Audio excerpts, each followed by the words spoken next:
The broadcast is now starting. All attendees are in listen-only mode.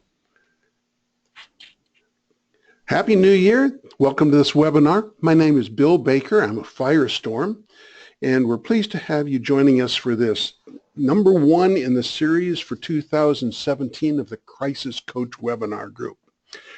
Our presenter today is going to be our very own Jim Satterfield. He's the president of Firestorm, and we're pleased to have all of you with us. We'd also like to become our friend. On Facebook, we're known as Firestorm Solutions. On Twitter, we're Firestorm Soul. And there is a hashtag. That hashtag is Crisis Coach. Firestorm transforms crisis into value and empowers you to manage risk and crises. Firestorm expertise is crisis management, critical decision support, crisis communications, crisis public relations, and consequence management. We do want to remind you that today's presentation is not complete without the accompanying oral comments and discussion.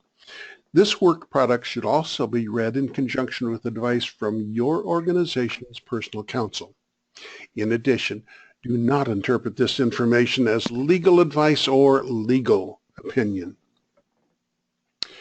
We're delighted to have our good friends at the Virginia Association of Independent Schools as the host and co-sponsor of this webinar.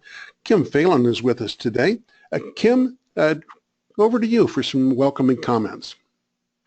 Yes, good morning, everyone. This is Kim Phelan. I'm the Director of Administrative Programming and Communications at VAIS, and we just want to say that we continue to value our relationship with Firestorm and the continued benefits that they bring our member schools. Thanks so much for always doing us good solids here. We are really getting highly educated in these areas of risk and crisis management. Thank you, Kim. We also have, I believe, Ken Mercer is with us. That's instead of Ryan. Yeah, that Ryan is not going to be pleased with that picture because it makes him look a little bit older, but we've got Ken with us. Ken, we're happy to have you with us. Our presenter is Jim Satterfield. Ken, did you want to say anything? No, sorry, Bill. I will be following up with each of you after the webinar today, available to answer any questions you have. I'll turn it over. Thank you very much for joining us. We're pleased to have the Virginia Association of Independent Schools sponsoring this. This is the 2017 Crisis Coach series. You can watch past webinars in 2016 by going to firestorm.com, and you can also register for future webinars. As Kim mentioned, the Virginia Association of Independent Schools does a lot of wonderful things for their members. Jim Satterfield is our presenter today, and without further ado, off to you, Jim. Thanks, Bill, and thanks, Kim. And Ken, it's glad to have you on today and to talk about, and as there are comments that come up, looking at where we are on our plans is always important. And so benchmarking is a great way to establish this is where we're starting, this is where we're trying to go, and this is how we're going to get there. And today we're going to give you a couple of new tools to think about that. If you, as we go through the process, this strikes an interest and you'd like to have a more in-depth analysis of your current plan, Firestorm, working with the Virginia Association of Independent Schools, has a program in place where we can do an assessment for you, and that assessment is done at no cost. Kim and I were talking about a crisis that occurred in a school Friday and over the weekend. It was not one of the Virginia schools, but these types of events start and then they continue to escalate, and it's good to have an understanding about them. So when the crisis occurs, you want to stop to think, are we ready? Parents are saying, are you sure? How do you know? Those are the elements that are looking at it. And in a business environment, there are a lot of things that can go wrong. In a school environment, there are other additional items that can come into place. And so as we start to look at our plans, and we'll talk about a risk assessment as a portion of that, understanding what the risks are and the threats that you're exposed to become very important. Unfortunately, in the world that we live in today, those threats and risks continue to evolve into new areas. On February the 2nd, you can join with Firestorm with other schools and go through a virtual exercise related to sexting and cyberbullying. We did a version of this a year ago, and we had a great many schools, and as we do workshops around the country, that seems to be a topic that is increasingly important. There's some new elements that are in place now with video that we should think about. So there'll be an update coming out to you. You can put your crisis team around the table and experience what it's like in making those decisions. But let's think back more about the benchmarking and the expectation. If I'm a parent and I turn my child over to you for the day, at the end of the day I expect to get back one child in relatively the same condition that I turn them over to you. So this expectation of management of risk extends well into our school markets, just as it does in the business environment. It is also a topic that, as you're working in your schools, comes back to the leadership in your school as well as the board. The board has responsibility to make sure that plans are in place, that leadership has put those programs there, having the proper level of funding for them. Planning in this whole area of preparedness is a lot like preventative maintenance. You can defer it for a while, but eventually it's going to catch up with you and create a problem within your organization. So the board then has a responsibility to assure that there is a risk management process, that the risk and the threats and vulnerabilities have been evaluated, that there's a way that those could be reported and understood, particularly of the key or critical risks that are out there, and that there are processes that see that this is dealt with and updated. And then the board wants to make sure that someone is monitoring for those. Now, we were talking just before the webinar about the weather and the storms. I know we still have a lot of schools in Virginia that are closed, some that are opening later today.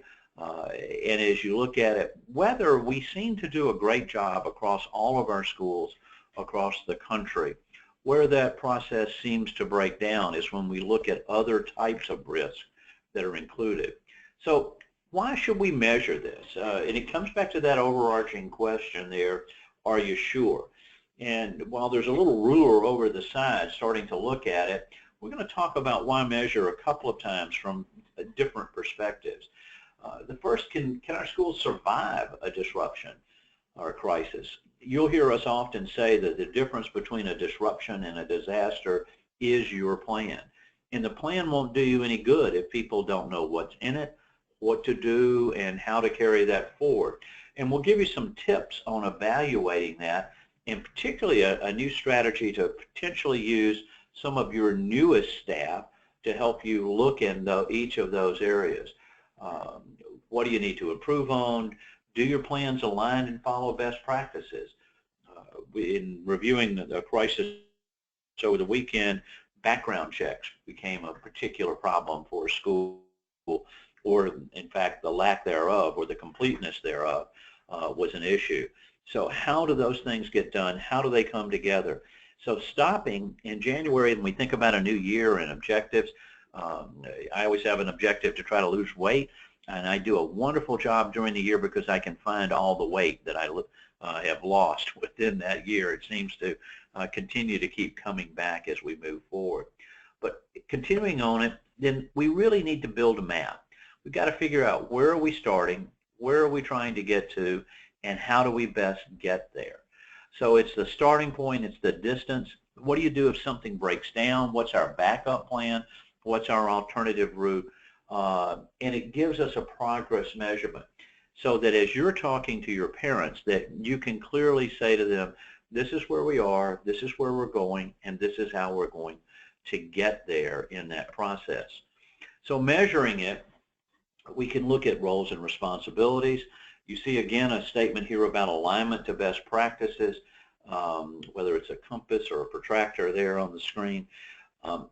When we think about emergency elements, best practices follow the standard protocol, and we'll reference it again in a few minutes about lockdown, shelter in place, lockout, evacuate, and understanding what do these terms mean and what do you do. When you think about most of the plans that we review for schools around the country, we find in many cases they'll say what to do, but not explain how to do it. So if you, again, and we'll give you this tip a couple of times, give your plan to one of your newest employees. Describe a scenario to them and have them tell you where in your plan does it address what and how to do the appropriate response there. If they can't find it, then your plan in all likelihood is not actionable. The time to find that out is now, not in the middle of a crisis. So how should you measure? Well, we need to look at our plan at least once a year. Some components of it we need to look at on a more frequent basis, quarterly, and that could be updating call list and contact information. If you've had a change in operation in any respect, it would continue to do it. Now, what we've seen effective in schools is getting 3 people off of your staff to review the plan, read it page by page. Going into one school, we took the plan and started to read it aloud, and the school said, well, that doesn't make sense. And that was our point, that it was written, it was a collection of documents, and it was a blending of what we call white paper information as opposed to actionable steps that the school could in fact be implementing at each point along the way. How do you identify the risk? Have you had a security assessment? Have you had an independent third party know and look at it? You've heard us talk in the webinar series about 3 things. You know what you know what you don't know, but the biggest exposure is what you don't know that you don't know. So looking at this from this perspective gives you a better understanding that our plans are in place. How do your students know about the plans, your parents, your teachers? How is that information? Now you'll see a thing there that it's got to be tested at least annually, and best practices started off at an annual assessment and testing of plans. Now it's looking at testing components of those on a more frequent basis. And testing the plan is more than doing a fire drill. What we're really thinking about in a great many of these tests are how do we go about making decisions and looking through each one of those. If you have to activate your plan, or you've done a test exercise, in either of those events, you need to conduct a hot wash afterwards. A hot wash is where you sit down and analyze what went right, what went wrong, what do you wish you had known that would have helped in changing those outcomes. Now, we talked about a site assessment, and I've listed a whole series of things on the screen here to give you an idea of things that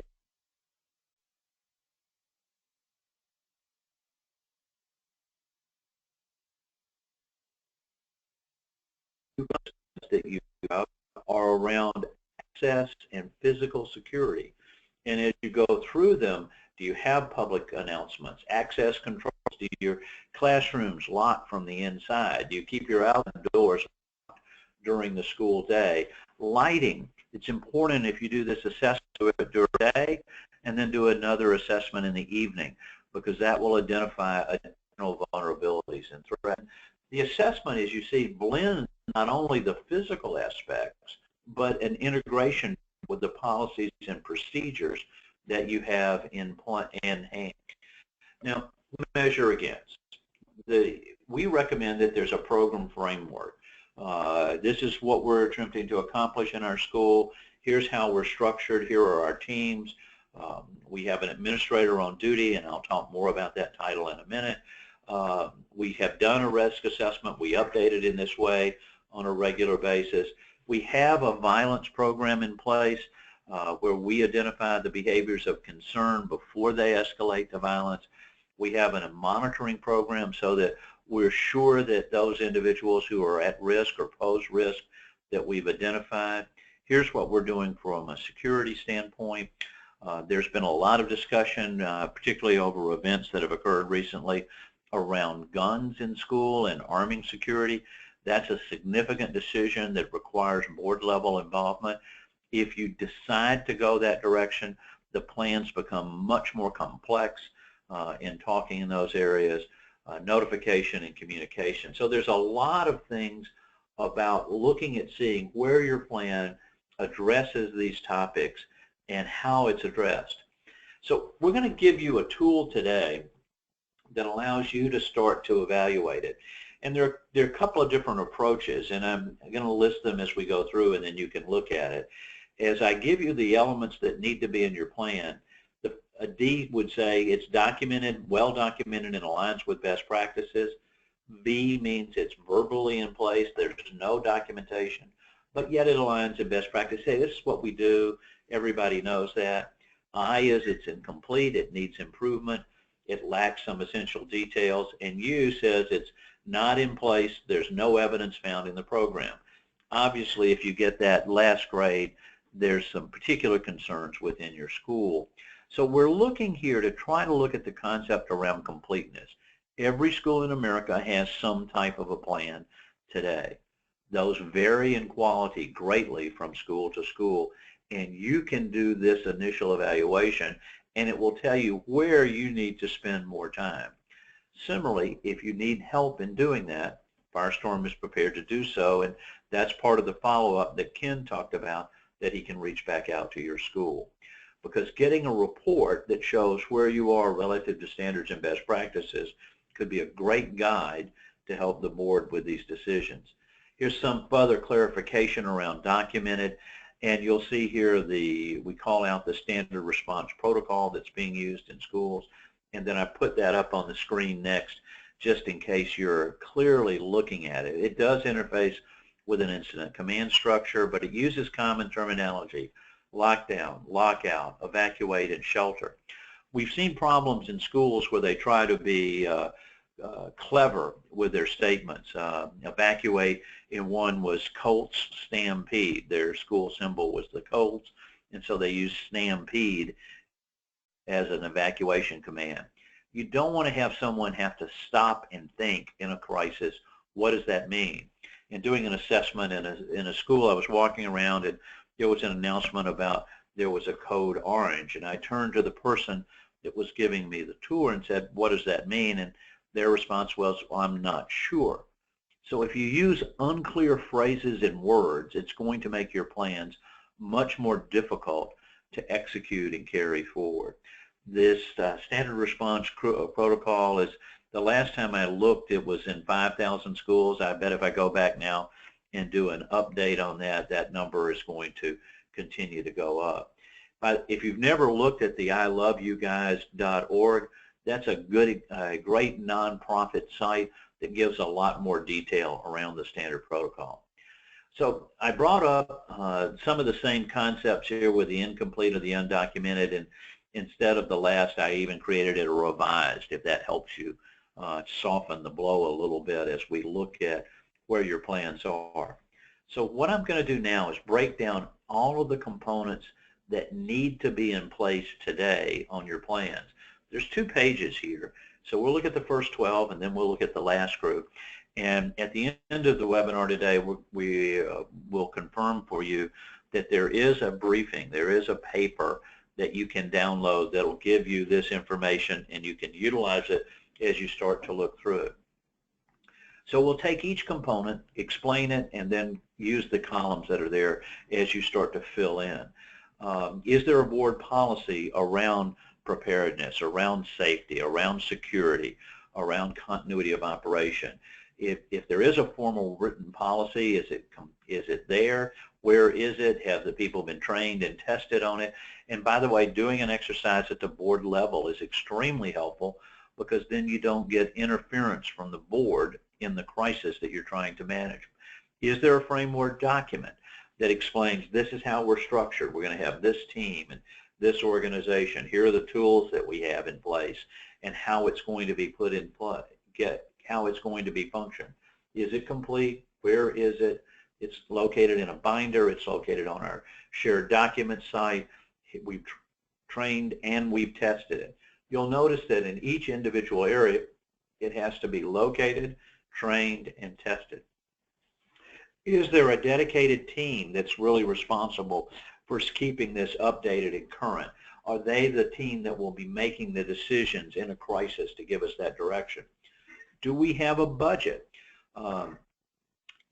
The best practices today are showing about 2% of the annual budget of the school being paid for security and preparedness in these areas. Now, some of that can be equipment, door locks, cameras, lights. Some of it is staff. Some of it is other materials that would be there. But that gives you a good reference point as you're thinking of it. Obviously, we're going to start here and think about what are the risks and the vulnerabilities and threats that we're facing in our school. There are 5 common failures that we find across all types of organizations in disasters and crisis, and the third one in that list is the failure to identify and monitor all threats and risks. So those are items 5 and 7 on the list in front of you, that they may have identified a risk, but they don't have an intelligence program to monitor it, or maybe they have not looked at those particular categories of risk. A business impact analysis is where you take a look at the risk and threats and say, what are the impacts on our school if these in fact occur? What are they operationally? What are they financially to us?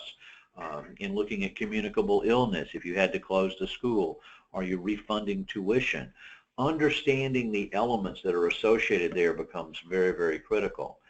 Now, intelligence network is probably one of the weakest areas in all of the schools that we have found. And that's a combination of being able to monitor things that are easy, like weather, or complex in terms of what's going on in our organization. Social media does create a great opportunity for us today. It's not random, and it's very targeted.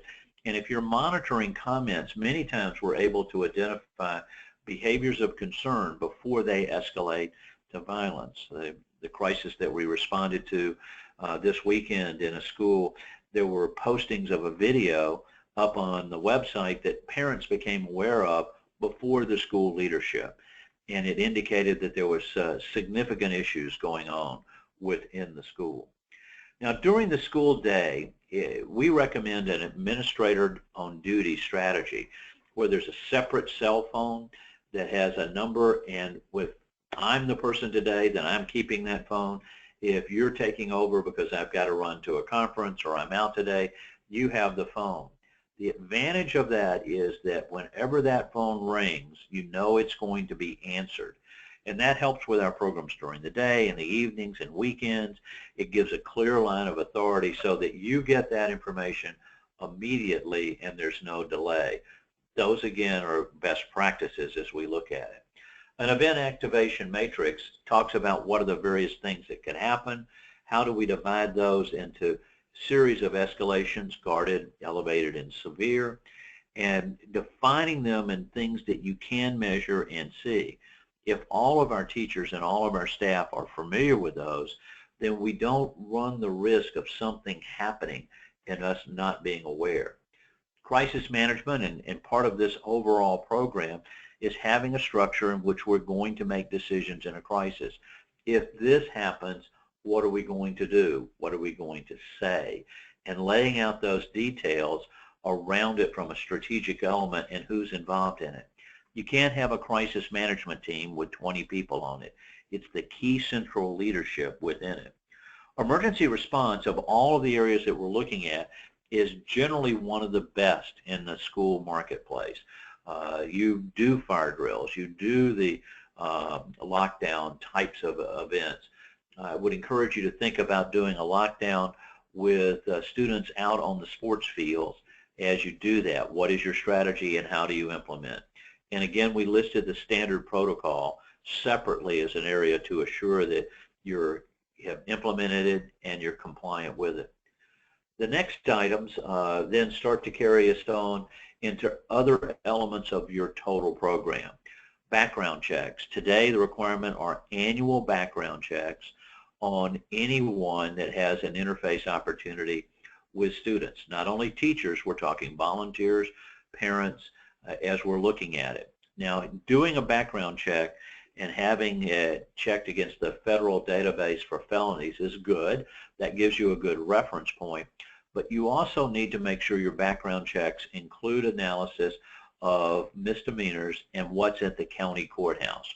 For example, if someone was arrested for a DUI, it wouldn't appear on a felony list, but it would be on a misdemeanor level.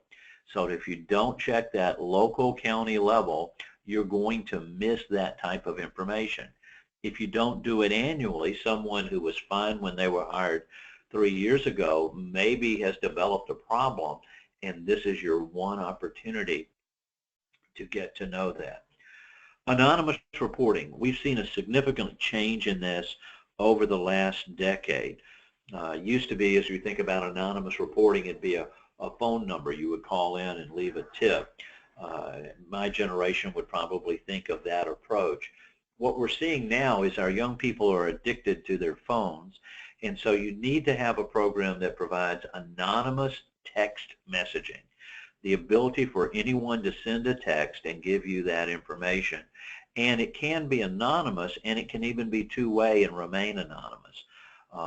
There is another advantage with text reporting in that that call can go on while something's occurring, and there's the ability to not be obvious that you're giving that information and input.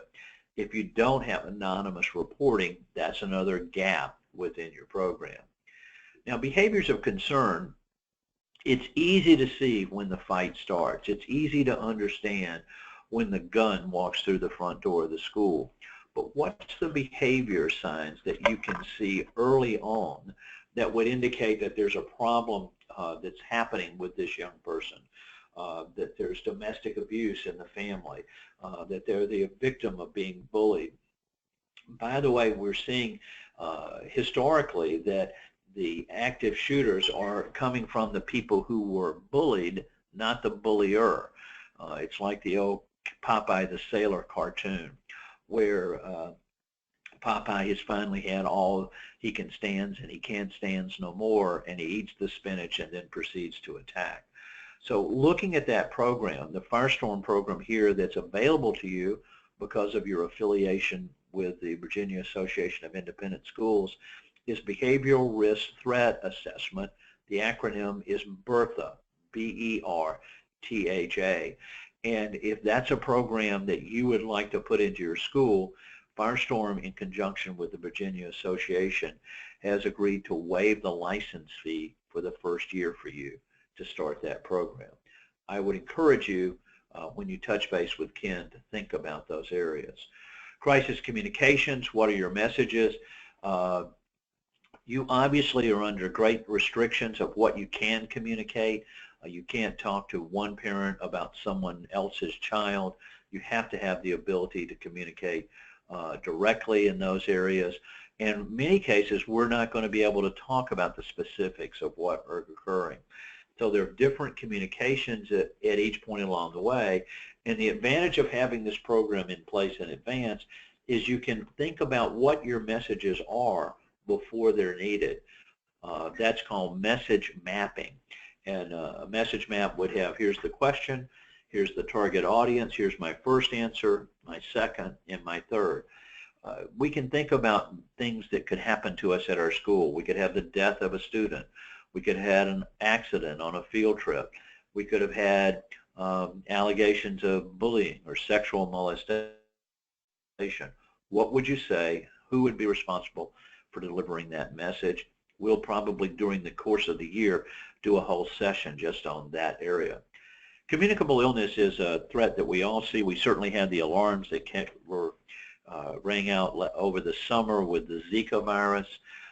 But as we think about, if you've got chickenpox or measles in the school, that's going to be a disruption. We're all concerned about the ultimate evolution of another pandemic or major illness concentration, but even any level of communicable illness is a different strategy. What are you monitoring? How do you know? What are the first steps that you need to put into place? That's a completely separate plan. your security plan, how you provide security, and that's not only people, it's devices, the cameras, the door locks, the tags that could be put into place. If there is a problem, we're going to have to reunite our students and our parents. What happens if our facility is not available? Where will that be done?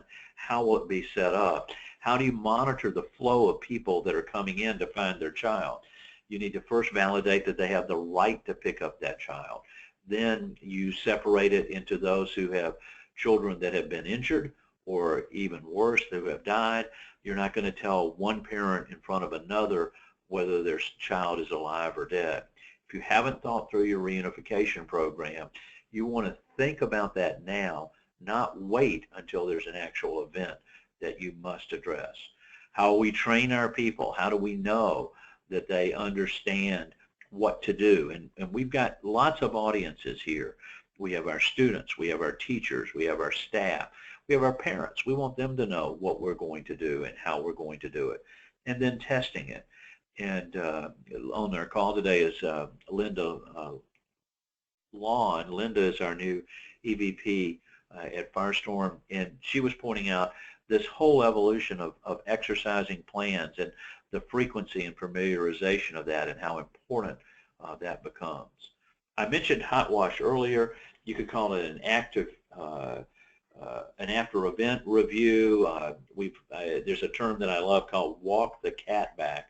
It's hard enough to get a cat to walk forward. You can imagine trying to put that cat in reverse. But if you have any type of an exercise or any type of an event, that is the biggest opportunity for you to improve your plan. And so I would encourage you to do that analysis, write it up, and then immediately begin working on your plans. And then lastly, how do you keep your plan current? We're going to review phone numbers and contact information on a quarterly basis. We're going to tackle this area here. We're going to set it back up for back to school. There's a good opportunity to put some things now in place as we look toward the spring quarter and semester that are coming up to start instituting some of the elements so that it could be clearly evolved by the time we're back to school in August. So as we think about it, we identified 23 different areas, 23 different components to look at your program to see where they are. Are they complete? Where are they documented? Where is that located? Show me it. Well, that's step 12 here on this page. Have we trained to it, and have we tested? As you go through and put those letters in this chart, you will be able to do a self-diagnosis of where you are. If you need help and would like us to facilitate that for you, we'll be glad to do so. Now, Firestorm follows a Predict, Plan, Perform methodology. We've talked about it in our webinar series on a regular basis. To go back, it's to predict what are the vulnerabilities and threats that are going to be exposed to us. What are their impacts that they're associated with them? How do we monitor those? What's the trigger that causes us to activate our plan around those? And then the plan are all of the things that we're talking about, policies, procedures, structure that are in place, and then the form is the training, the supplies, the testing of your plans, and then the final making of those decisions in a crisis. Putting those three together helps you build a comprehensive program. Now, there are a lot of next steps that you can think about. I would talk with your board and your leadership and say, what are we concerned about? Is it different now in 2017 than what we've seen in the past? I know as we look at the news and we think about the role that violence now plays in America, whether it's terrorism or it's a bullying episode, violence is a new and expanding area of exposure for us to think about. Even if we are a independent school, those types of threats can come in our door. Update your vulnerability and threat analysis. You need to do that annually. Conduct a physical and technology assessment. How secure is our data and information? We're seeing cyber breach. We are now seeing our schools targeted because you have financial information in there regarding your families and the tuition that they're paying and how those elements come together. You also are seeing personal health information that's stored within the systems. You want to make sure that your plan's then aligned to best practices. If you would like an assessment, we'll be glad to do that and give you a findings report. The exercise that's coming up on February the 2nd will be a great one. You can put your team around a conference table or in a classroom and go through what would we do in each of these areas. We've added the last one is for an area to start to think about because we've recently seen gaps. When you take a look at your vulnerability and risk assessment, how does it match up with our current insurance coverage? There are new insurance coverages out there for sexual molestation, for cyber breach, for active shooter. Those are elements to look at. And if you're running a test of your plan, my recommendation is take your test format, give it to your insurance broker, and say, please confirm what our insurance coverages would be associated with that. So those are the elements that I would have you think about. There is a brief from today's exercise. You can go to firestorm.com briefs, and then you'd have the ability to download that brief, or you could go back and watch past webinars and events and learn more about those. Our thanks to the association, the Virginia Association of Independent Schools. Kim, is there anything you want to add at this point? No, but I think you've been incredibly thorough, and we do want to mention that, as always, you offer this crisis stop opportunity and to our member schools, and we are thrilled that that is a benefit to our schools, and should they get in some kind of a pickle with something going on crisis-wise, this is just a great value add for them. So I just wanted to reiterate that benefit again, and certainly this education is always, you know, invaluable to our folks. Thanks so much. Our pleasure. Again, what Kim was referring to is if you find your school in a crisis or you think you're in a crisis, you can pick up the phone and call Firestorm, and we'll immediately get on the phone with you 24/7 and help you in that critical first hour, because the trend of the future events will either escalate or de-escalate based upon the decisions you make, the actions you take, and the words that you say. And so that's a benefit that the association is providing to you as part of the program. And I think you've got an annual conference coming up at the end of March, if I'm not mistaken, Kim, and that'll be another opportunity for the schools to come together and learn more and to continue to grow their programs. Yes, absolutely. That's our Business Officers Institute, and for any business officer or staff member, we invite you to you know, take a look at that program. That's March 30th and 31st, and the registration information will be going up in the next few weeks. Good. And Ken, do you want to add anything at this point? No. Again, I will follow up with each of you on the webinar today.